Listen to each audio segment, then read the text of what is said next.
Bhagavate Vasudevaya. Shravanam Diaries Podcast.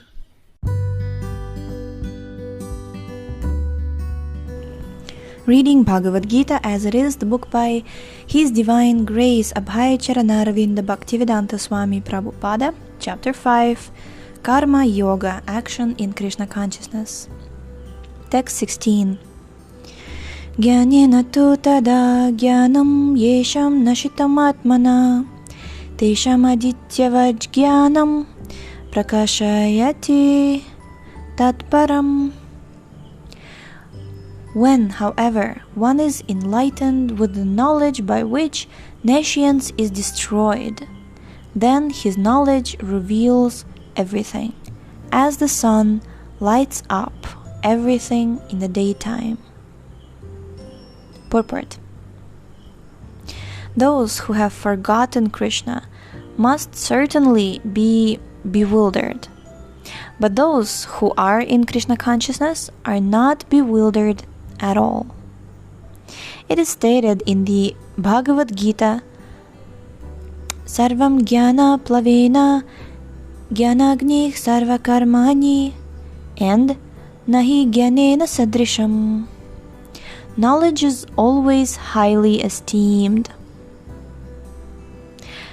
And what is that knowledge? Perfect knowledge is achieved when one surrendered unto Krishna. When one surrenders unto Krishna, as is said in the 7th chapter, 19th verse. Bahunam janmanam ante jnanavan mam prapadyante. After passing through many births, when one is perfect in knowledge, he surrenders unto Krishna. Or when one attains Krishna consciousness, then everything is revealed to him, as everything is revealed by the sun in the daytime.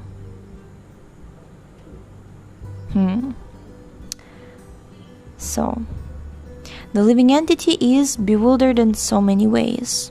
For instance, when he unceremoniously thinks himself God, he actually falls into the last snare of nescience.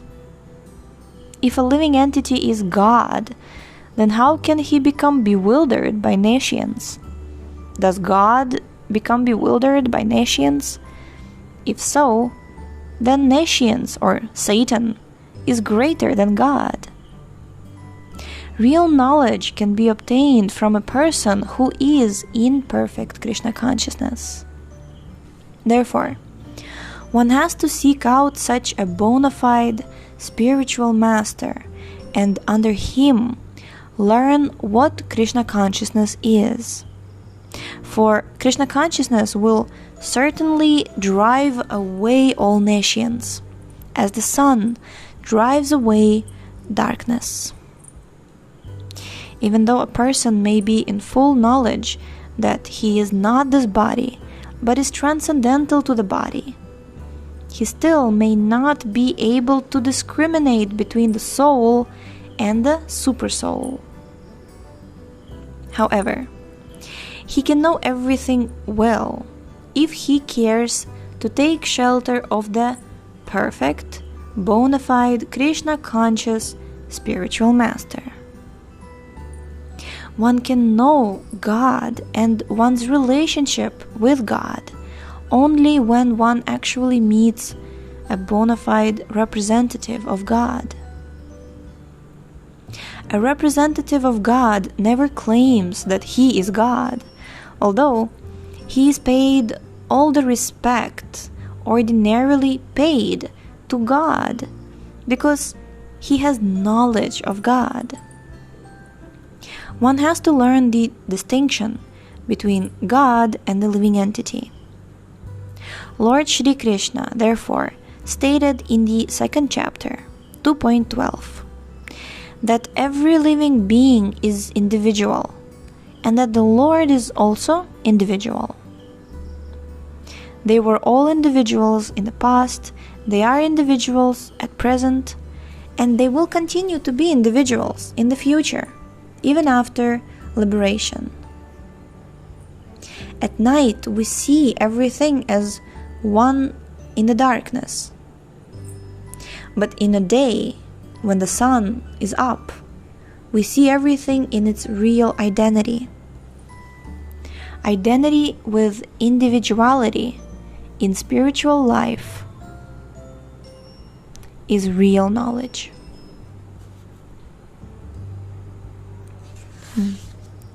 Text 17. Tad buddhayas tadatmanas tannishthas tat parayana gachantya punaravrittim jnana nirdhuta kalmasaha. Kalmashaha means misgivings, okay. When one's intelligence, mind, faith, and refuge are all fixed in the Supreme, then one becomes fully cleansed of misgivings through complete knowledge, and thus proceeds straight on the path of liberation. Purport. The supreme transcendental truth is Lord Krishna. The whole Bhagavad Gita centers around the declaration that Krishna is the Supreme Personality of Godhead.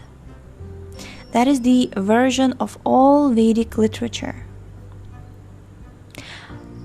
Paratattva means the Supreme Reality, who is understood by the knowers of the Supreme as Brahman, Paramatma, and Bhagavan. Bhagavan, or the Supreme Personality of Godhead, is the last word in the Absolute. There is nothing more than that. The Lord says, Mattah parataram nanyad kinchidasti dhananjaya. Impersonal Brahman is also supported by Krishna. Brahmanohi pratisthaham. Therefore, in all ways, Krishna is the supreme reality. One whose mind, intelligence, faith, and refuge are always in Krishna, or in other words, one who is fully in Krishna consciousness, is undoubtedly washed clean of all misgivings and is in perfect knowledge in everything concerning transcendence. A Krishna-conscious person can thoroughly understand that there is duality, in brackets, simultaneous identity and individuality, in Krishna, and equipped with such transcendental knowledge, one can make steady progress on the path of liberation.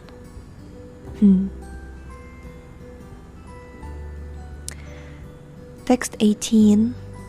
Vidya vinaya sampanne brahmanega vihastini shuni chaiva shvapakicha pandita samadarshana.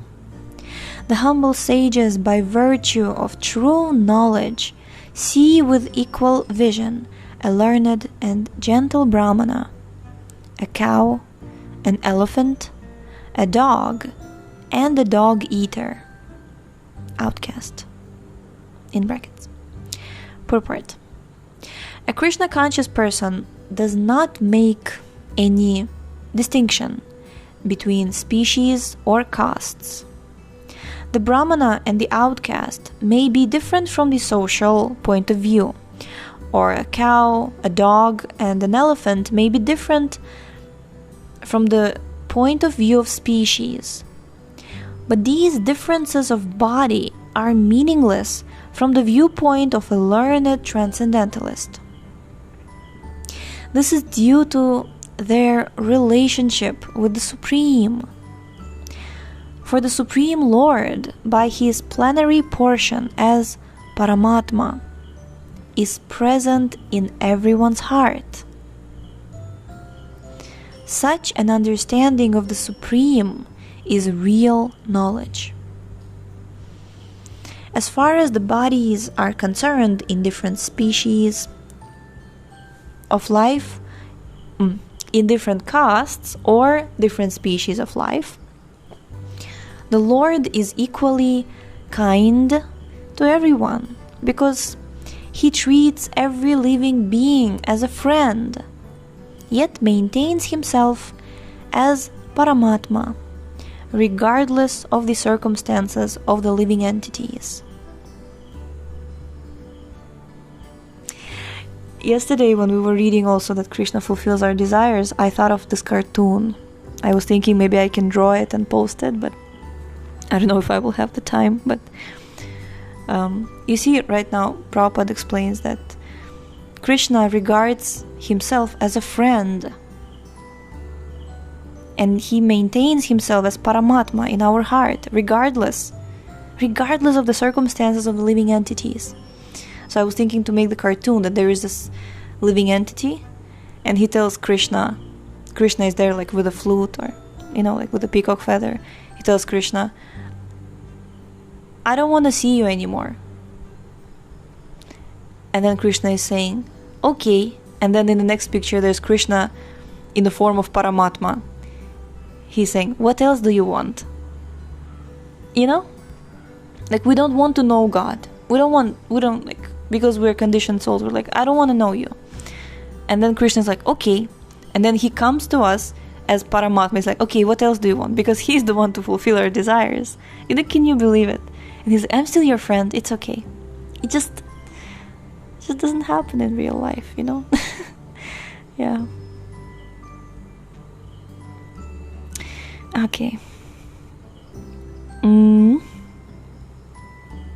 The Lord as Paramatma is present both in the outcast and in the Brahmana. Although the body of a Brahmana and that of an outcast are not the same. The bodies are material productions of different modes of material nature, but the soul and the supersoul within the body are of the same spiritual quality.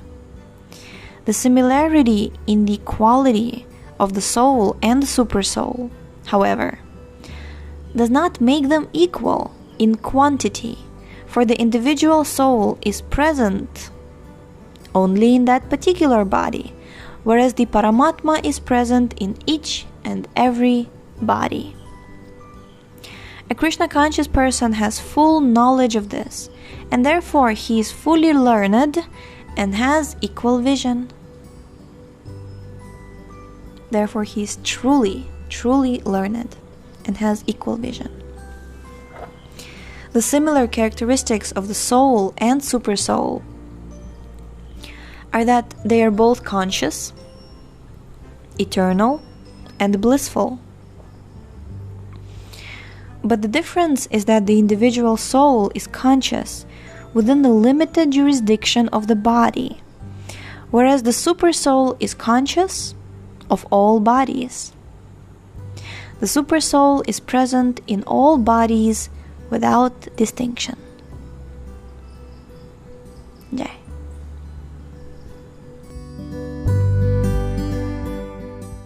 Thank you so much for tuning in today. The book links, previous episodes timeline, and biography of the author can be found on shravanamdiaries.com. The link is in the description, and we shall see you tomorrow. Hare Krishna, Krishna Krishna, Hare Hare, Hare Rama, Rama Rama, Hare